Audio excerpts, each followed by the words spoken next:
Olá a todos e bem-vindos de volta ao programa. Hoje estamos com o excelente Sean Fu, analista financeiro e também especialista em China.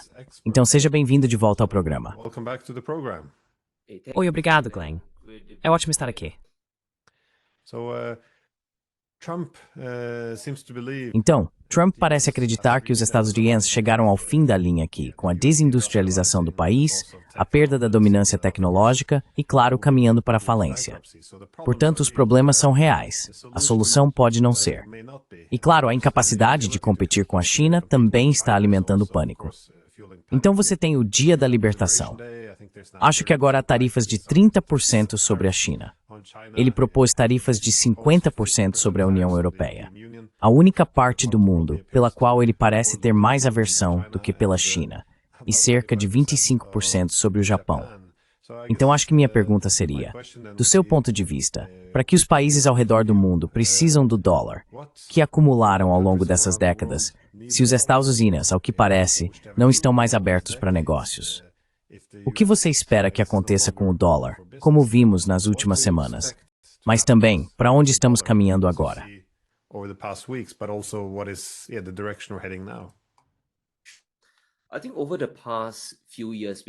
Acho que nos últimos anos, vimos o dólar cair de forma constante. E a maior parte das primeiras quedas que observamos foi nos ativos de reserva, certo?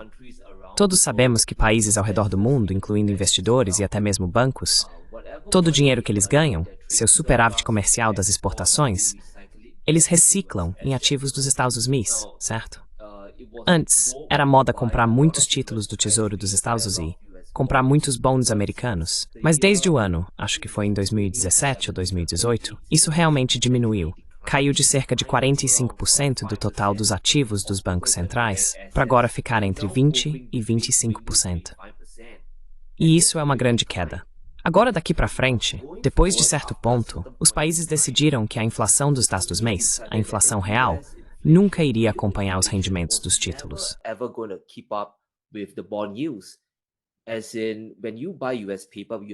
Ou seja, quando você compra títulos do governo dos Estados Unidos, os chamados Treasuries, você quase sempre vai perder para a inflação. Então eles começaram a direcionar suas reservas, seus ativos, para ações americanas. É por isso que vimos aquela grande valorização nas ações de tecnologia, as 7 magníficas. Não foram só investidores de varejo como eu e você, ou os bancos, certo? Foram bancos centrais do mundo todo. Vários fundos soberanos canalizando seu dinheiro para lá. No entanto, agora, o que Trump está fazendo é basicamente destruir toda a estrutura do sistema global de comércio. Agora, se você olhar para o que realmente sustenta os ativos americanos, em primeiro lugar, é o fluxo de dólares. Quando você ameaça a União Europeia com uma tarifa de 50%, basicamente está dizendo que vai causar um colapso, que vai impedir que as exportações deles entrem no seu país.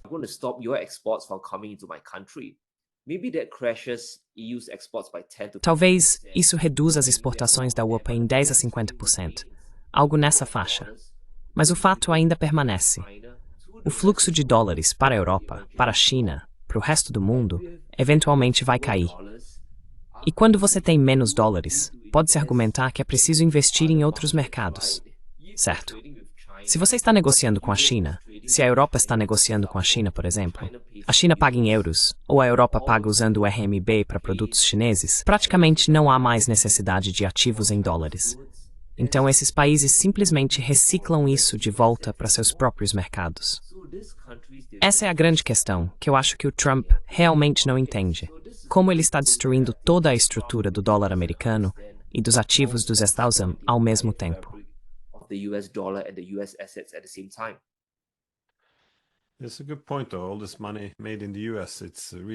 É um bom ponto, no entanto. Todo esse dinheiro gerado nos Estados Unidos é reinvestido. Isso é a reciclagem do dólar, ao reinvesti-lo nos Estados Unidos. Mas a suposição aí parece ser que os países simplesmente vão diversificar seu comércio.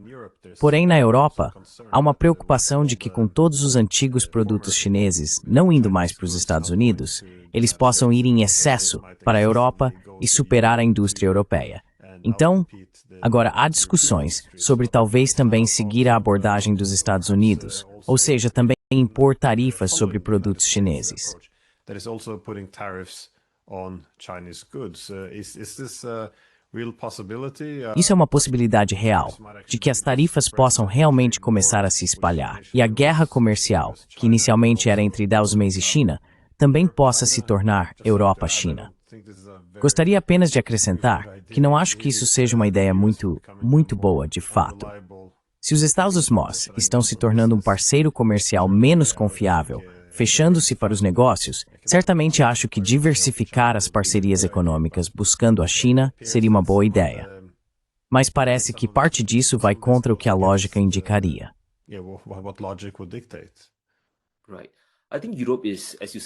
Certo. Eu acho que a Europa está, como você disse, realmente presa. Eles estão presos em uma posição, sendo pressionados tanto pelos Saula quanto pela China, certo? Sabemos que as tarifas dos Estados Unidos são muito punitivas e as exportações chinesas também não são brincadeira. Agora, o problema da Europa é que daqui para frente, tentar vender para os Estados Unidos vai ser um grande problema, e tentar vender para a China também será um grande problema. Então, a Europa vai ter que encontrar uma maneira de subir na cadeia de valor de forma constante, usando importações ou exportações chinesas baratas para impulsionar suas indústrias. Agora, existem muitos mercados por aí além da China e dos Estados Unidos, acredite se quiser, certo? O Sudeste Asiático, por exemplo, é um mercado muito grande. Southeast Asia is a very big market out there. The Middle East themselves is a very big market. O Oriente Médio em si é um mercado muito grande. E daqui para frente, a Ásia Central também. Acho que para a UERA, podemos esquecer a Rússia, certo? Mas o resto do mundo é, na verdade, um grande mercado para eles venderem. Agora, a única luz no fim do túnel que vejo para a UERA neste momento é que a situação da dívida não é tão louca quanto em outros países desenvolvidos, como os Estados e o Japão, certo? A dívida dos Estados em relação ao PIB está quase em 100%. O Japão está em torno de 250%. Agora, o desafio para a Europa é como eles vão gastar seu dinheiro de forma eficaz e eficiente. Sabemos que Merz, na Alemanha, quer liberar todos os freios da dívida. Ele quer gastar, gastar, gastar.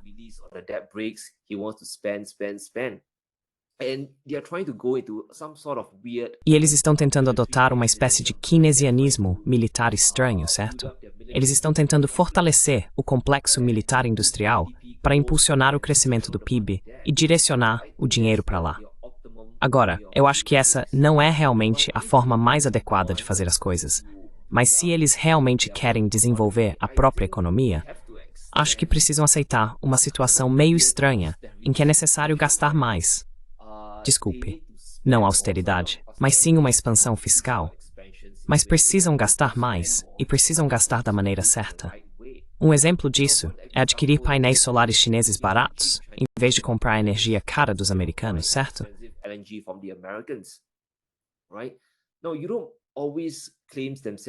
Agora, a UE sempre afirma ser a campeã da sustentabilidade, dizendo que quer garantir que toda a sua energia seja livre de carbono ou algo nesse sentido.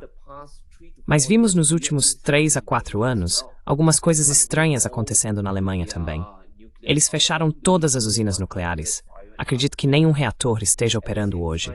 Ao mesmo tempo, simplesmente se recusam a importar painéis solares baratos da China sem tarifas.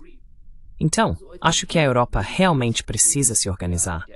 Mas para isso, eles terão que se afastar um pouco mais dos americanos. E a única solução é acumular mais dívidas e torcer para que consigam usá-las de forma eficaz.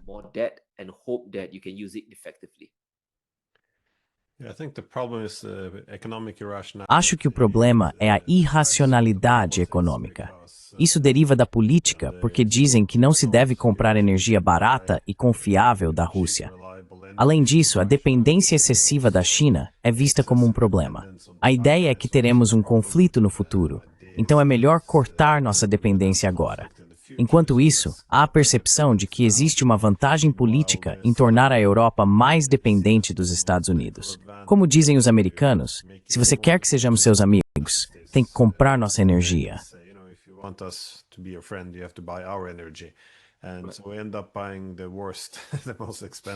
E assim, acabamos comprando o pior, o mais caro. Mas é interessante o ponto que você levantou sobre o keynesianismo militar, porque esse parece ser o modelo econômico na Europa agora. Ou seja, vamos tentar reindustrializar construindo armamentos. Mas isso também está acontecendo nos Estados Unidos agora. Vemos, acho que é difícil evitar esse grande e belo projeto e a cúpula dourada. Isso é muito dinheiro.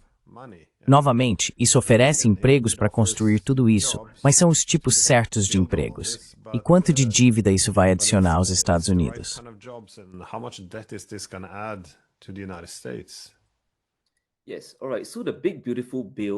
Sim, tudo bem. Então, o grande e belo projeto de lei, de certa forma, é uma ótima estratégia para adiar o problema mais uma vez. Agora, se você realmente analisar o que está acontecendo dentro do grande e belo projeto de lei, supostamente ele ajuda a economizar para os americanos, pelo menos de acordo com Trump, de 5 mil aos 6 mil dólares por ano, certo? E segundo outras estimativas, as tarifas vão aumentar o padrão de vida nos Estados Unidos em 6 mil aos 7 mil por ano também. Então, você pode ver que essas duas coisas, se funcionarem no papel, se compensam mutuamente. Mas o que isso realmente faz é dar a Trump uma grande aposta financeira. Ele está tentando apostar que as indústrias vão voltar para os Estados Unidos e está tentando adiar a dor para os consumidores pelo maior tempo possível.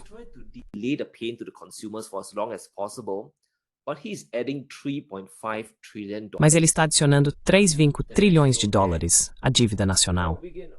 Agora, todos nós podemos sentar aqui e especular se isso vai funcionar ou não. Mas uma coisa sobre os mercados financeiros é que eles são muito eficientes. E o que vimos nas últimas 2 a 3 semanas foi o mercado de títulos repudiando totalmente o que Trump está tentando propor. Agora, se você realmente apresentar um projeto de lei eficiente, que realmente ajude a economia dos Estados Unidos a crescer, os investidores ficariam muito otimistas com a economia e os mercados financeiros dos Estados Unidos. Eles estariam investindo em ações. Mas vimos que, na verdade, elas não saíram do lugar.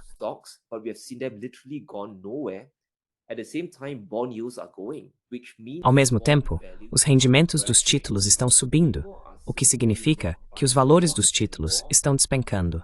As pessoas simplesmente não estão mais comprando esses títulos. E em certos casos, em certos países, certos investidores, eles estão se desfazendo deles ao mesmo tempo. Então, a perspectiva para os Estados Unidos é que os investidores, todo mundo por aí, simplesmente não está realmente confiante de que os Estados Unidos vão conseguir resolver isso. Existem muitas perguntas sem resposta. Primeiro, de onde você vai conseguir insumos baratos para suas cadeias globais de suprimento, certo? Você sabe, a situação entre a Rússia e os Estados Unidos está em um limbo. Um dia, eles estão fazendo progresso, no dia seguinte, estão dando 2 passos para trás.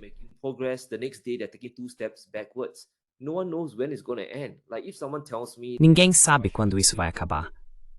Se alguém me disser que a guerra entre Rússia e Ucrânia pode durar até 2026 ou 2027, eu não poderia dizer que essa pessoa está mentindo. Pode realmente se estender até lá.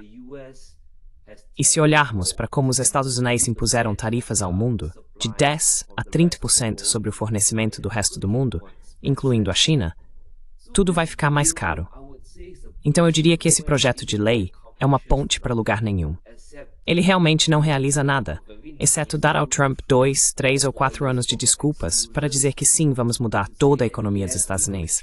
Mas os fundamentos, a base disso, ainda estão bastante podres por baixo.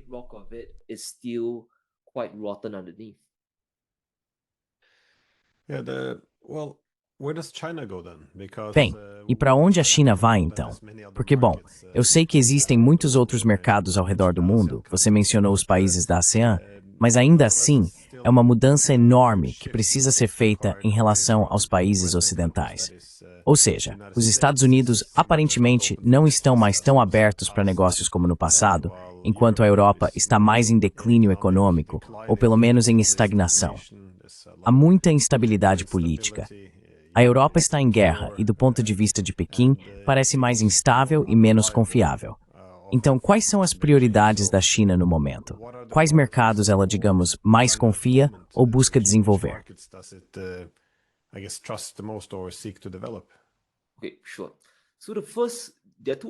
Claro. Então, primeiro, há 2 desafios que a China terá que enfrentar. E acredito que eles já estão começando a fazer isso agora. O primeiro é subir na cadeia de valor como nunca antes. Atualmente, muitos países compram produtos chineses porque são mais baratos. Mas mais cedo ou mais tarde, todas as economias de mercados emergentes, como o Vietnã, também vão subir lentamente na cadeia de valor. Assim, os produtos chineses vão se tornar menos competitivos. E sempre existe a possibilidade, como você mencionou antes, de que a Europa e outros países ao redor do mundo possam impor tarifas à China também. Talvez 5%, talvez 10%. Portanto, a própria China precisa subir na cadeia de valor, especialmente em tecnologia. E os Estados Unidos, na verdade, estão ajudando-os a fazer isso ao mesmo tempo. And the US is actually helping them do it at the same time. This is where we need to do a bit of a segment. É aqui que precisamos fazer uma pequena transição para os semicondutores, certo? Acho que os Estados Unidos cometeram 2 erros críticos quando se trata da guerra dos chips. Agora, a primeira coisa boa que preciso elogiar nos Estados Unidos foi o acordo no Oriente Médio, permitindo que a Arábia Saudita e os Emirados Árabes Unidos tivessem o que chamam de acesso irrestrito aos chips. Isso é ótimo. Isso é bom para os Estados Unidos, certo? Permite que esses países desenvolvam sua tecnologia na plataforma da Nvidia americana. Mas o que eles fizeram imediatamente depois disso? Primeiro, proibiram estudantes estrangeiros de entrar em Harvard. Então agora há uma fuga de cérebros, certo? Muitos estudantes chineses aspirantes e estudantes de todo o mundo vão para universidades na China, em Singapura, no Sudeste Asiático e realmente não vão mais voltar para os Estados Unidos, certo? Não há oportunidade para eles se saírem tão bem.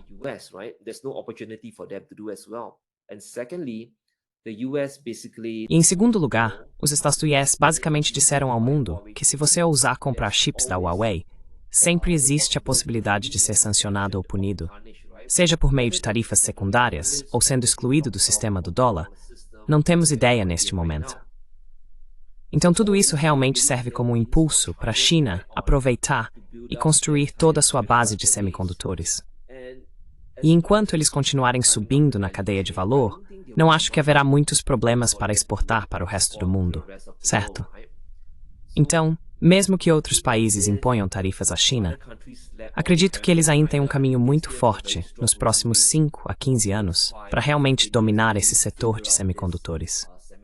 E a segunda questão relevante que a China precisa resolver agora, e não vai ser fácil, é impulsionar o consumo interno.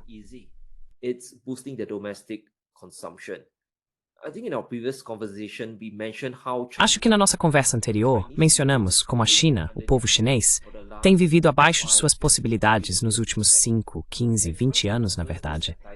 E tentar reverter toda essa mentalidade não vai ser nada fácil. Ao mesmo tempo, a China está enfrentando um verdadeiro colapso imobiliário. Isso também está afetando muito a cabeça das pessoas. A psicologia de consumo deles está bastante abalada. Então vimos nos últimos meses, nos últimos anos, a China começar a aumentar progressivamente seus estímulos. E isso vai levar algum tempo. Mas, se você está se perguntando qual é o maior desafio da China agora, é impulsionar o consumo interno.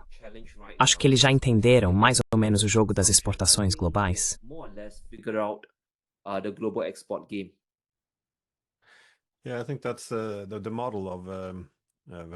Acho que esse é o modelo de salários baixos, baixo consumo. Acho que foi bom para as décadas de crescimento impulsionado pelas exportações. Claro, todas as fábricas do mundo se mudaram para a China. A China pôde acumular muitas reservas estrangeiras, mas agora que a China está se tornando uma economia líder, essa população de 1,4 bilhão também deveria impulsionar parte do consumo. Quero também perguntar, já que você mencionou as guerras dos chips ou as guerras tecnológicas mais amplas, até que ponto os Estados Unidos realmente podem viver sem a China? Porque vemos que a China consegue desenvolver certa autossuficiência, o que, aliás, é um tema muito importante ao longo da história chinesa. Mas vemos a China, cerca de metade dos desenvolvedores de IA do mundo estão na China. Eles têm um financiamento imenso, não só privado, mas também subsidiado pelo governo. Eles têm energia barata, eles têm todas as habilidades, e os americanos podem se dar ao luxo de abrir mão desse mercado. Ou a participação deles no mercado já entrou em colapso, entende?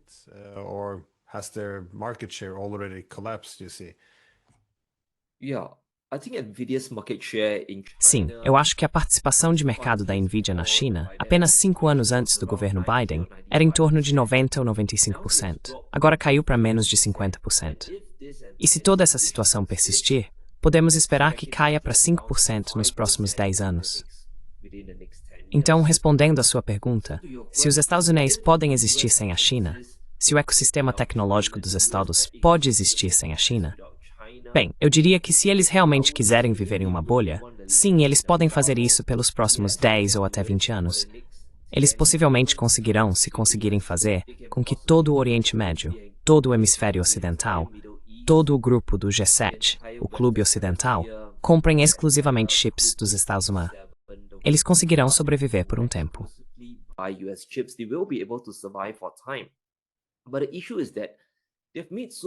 Mas a questão é que eles cometeram tantos erros que a China conseguirá fechar essa diferença em apenas alguns anos. Agora, o custo de produção, pesquisa, mão de obra, universidades na China, tudo isso é muito mais barato do que nos Estados Unidos. Então, digamos que os Estados Unidos gastem $1 para obter os 50 em resultados, certo? Como todos sabemos, se perde na burocracia. Se perde aqui, se perde ali. Mas se a China realmente gasta $1 para obter $2 em retorno, eles estão superando os Estados numa proporção de 4 para 1. Então, eventualmente, essa diferença será fechada. Agora, os Estados estão tentando jogar um jogo autodestrutivo. Eles estão dizendo ao mundo, tudo bem, vocês não poderão comprar chips da Huawei.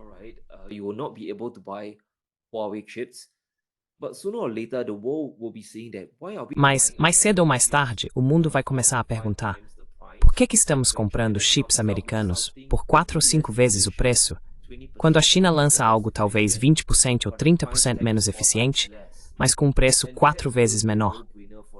E aí vai ser uma decisão óbvia para eles mudarem, certo? Mesmo que haja um tempo de adaptação, os países eventualmente vão fazer isso, especialmente quando todo mundo está sentindo o peso da inflação. Então, respondendo ao seu ponto, os Estados Unidos conseguiriam sobreviver sem a China? Bem, acho que sim, mas viveria um mundo de inflação perpetuamente alta e crescimento estagnado.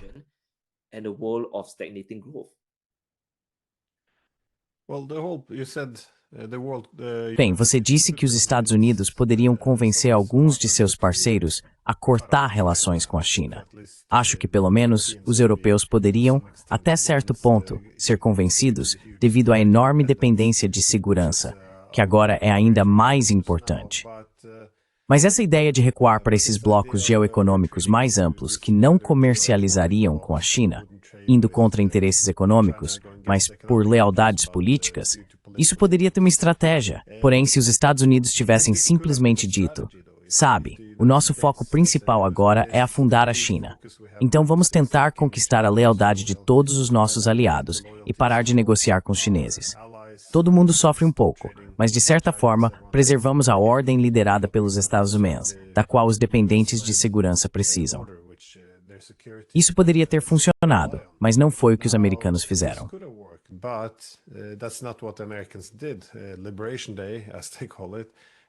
O Dia da Libertação, como eles chamam, também mirou não apenas adversários, mas também aliados. Novamente, o problema para os americanos não é simplesmente que eles não conseguem competir com a China, é também um mundo mais amplo. Eles esbarram nesse modelo econômico muito insustentável, e é por isso que continuaram insistindo. Sim, claro, é ótimo se os Estados Unidos escreverem as regras do comércio, mas não podemos nos dar ao luxo de ter o NAFTA. Não podemos nos dar ao luxo de ter a parceria transpacífica, porque são também nossos aliados, o que drena a capacidade produtiva e a competitividade dos Estados Unidos. Esse é o argumento. Então você vê isso, à medida que vemos tarifas sendo impostas de forma muito pesada também a Estados aliados. Então, como construir esse bloco geoeconômico anti-China se você não consegue trazer seus aliados para o seu lado? Quero dizer, se você está em Taiwan ou no Japão agora, o que faz? Essa não é apenas uma pergunta retórica. O que eles realmente fazem? Porque seu principal parceiro comercial não é muito confiável no momento.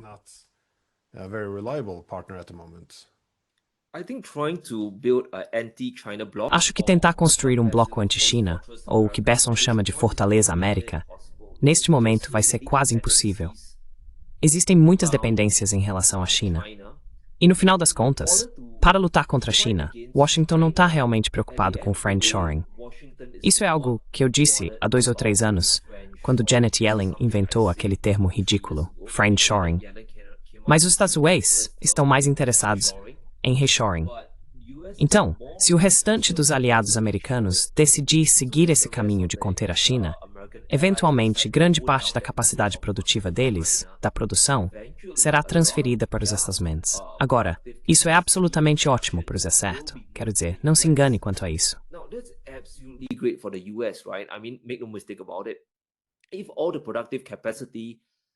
Se toda a capacidade produtiva e as indústrias da Europa, do restante do mundo, talvez até do Oriente Médio, migrarem completamente para os Estados Unidos, então de repente os Estados Unidos se tornam um polo de manufatura. Mas isso deixa o restante do mundo em uma situação muito vulnerável. Agora, se olharmos para os últimos 4 a 8 anos, especialmente desde a guerra entre Rússia e Ucrânia, os Estados Unidos têm usado a política econômica como uma forma de diplomacia. Eles estão utilizando muitos de seus instrumentos econômicos para forçar resultados geopolíticos.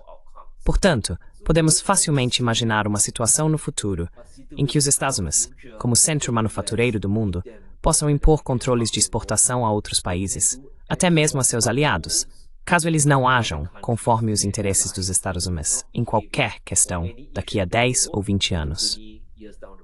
Pode ser algo tão simples quanto, por exemplo, os Estados Unidos seguir toda a indústria de produção de móveis no hemisfério ocidental.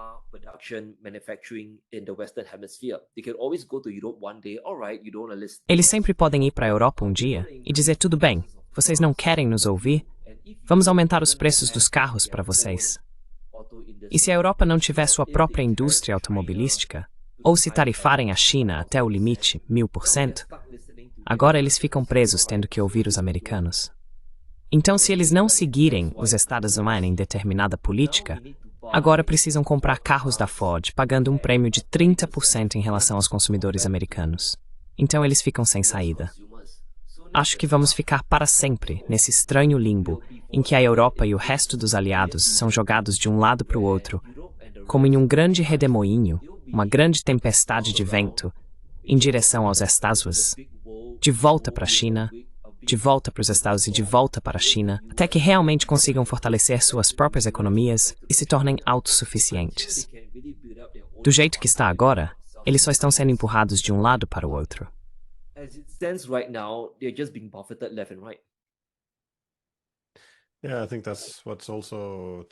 Sim, acho que isso também está dividindo a Europa em geral, porque não é uma entidade única. São muitos países com interesses muito diferentes. E, novamente, mesmo dentro de cada país, não há mais um foco estratégico.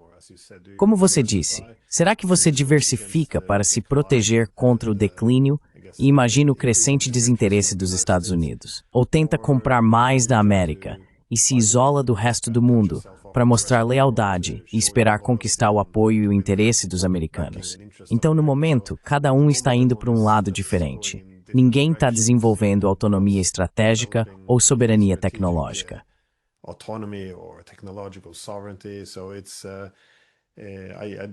Então sim, acho que isso não é algo que vai melhorar, acho que só vai piorar e muito. E também tem toda essa ideia de que os europeus podem alcançar essa coesão interna e consenso com base, sabe, em usar a Rússia como inimigo comum para unir todo mundo. É algo bastante enlouquecedor. Mas sobre o tema do friendshoring, acho que uma crítica frequente é que uma vez que você diversifica ou transfere seu comércio para o que chamam de países amigos, por exemplo, a Índia, há esse argumento de que sim, a Índia acabaria porque eles precisam obter muitos desses componentes. Nem tudo é produzido domesticamente.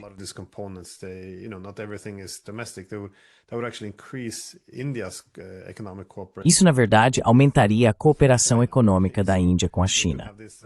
Então você poderia ter isso. Bem, acho que depende se você considera isso lamentável, mas do ponto de vista dos Estados Unidos, seria lamentável. E mais especificamente, focando em um país, o Japão, novamente, esse é um país com suas tensões e conflitos históricos com a China. Mas você vê alguma possibilidade real de Japão e China conseguirem realmente superar algumas de suas... Bem, ao menos melhorar alguns de seus laços e superar alguns desses desafios? Porque ambos têm incentivos econômicos muito fortes para trabalharem mais próximos e deixarem um pouco de lado a história e a política. Ou você é menos otimista quanto a isso? Are you less optimistic about this? Well, I think I'm rather optimistic about it. Bem, acho que estou bastante otimista quanto a isso. Para a China, trabalhar com o Japão definitivamente traz mais vantagens geopolíticas do que econômicas. Mas para o Japão, trabalhar com a China é, sem dúvida, uma emergência econômica neste momento. Agora, se olharmos para o estado da economia japonesa, está realmente muito ruim agora. A inflação deles, nos últimos 2 a 3 meses, simplesmente disparou. Está até mais alta do que no restante do G7. E sabemos que o Japão, neste momento, enfrenta uma grande emergência de endividamento e empréstimos, certo? Os rendimentos dos títulos, o custo de empréstimo deles, também dispararam.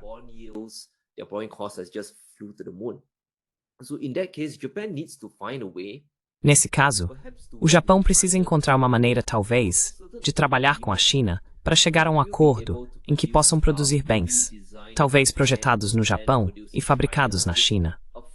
Uma fórmula assim permitiria que o Japão realmente se desvinculasse dos Estados, exportasse para o resto do mundo e também desenvolvesse sua própria economia. Porque neste momento, se olharmos para a forma como o Japão está sendo tratado pelos americanos, também é bastante lamentável, certo? Podemos voltar até o acordo da Nippon Steel, que a administração Biden bloqueou. Depois, Trump bloqueou novamente, e agora ele vai sancionar. Mas não temos ideia dos detalhes.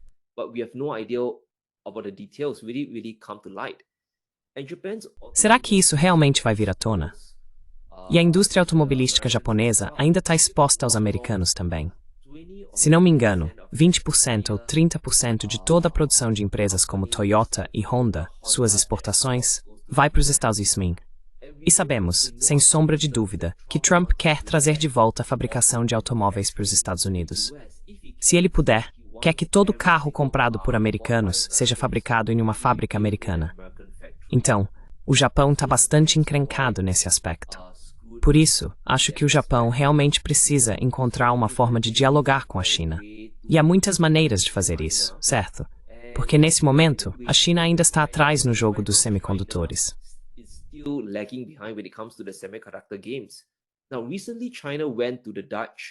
Recentemente, a China procurou a fabricante holandesa de chips, ASML, para pedir que retirassem as sanções, para, você sabe, venderem para nós suas máquinas de litografia mais avançadas, ignorarem os americanos e fazermos mais negócios.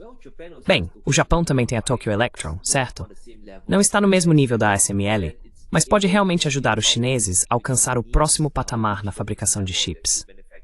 Então, acho que pode haver uma espécie de grande acordo tecnológico ali. Mas no fim das contas, depende dos japoneses. Depende de como eles percebem a relação deles com os americanos. Mas acho que, a cada semana que passa, a situação só piora.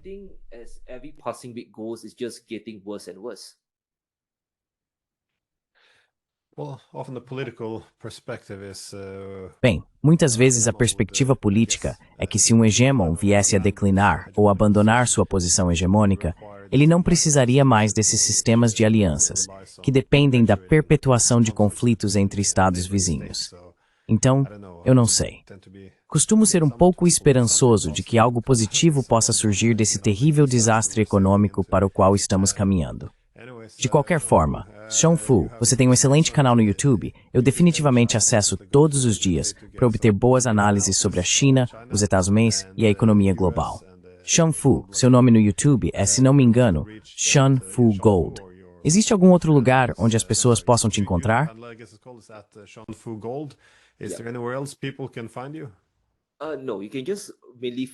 Não, você pode me encontrar principalmente agora no meu canal do YouTube.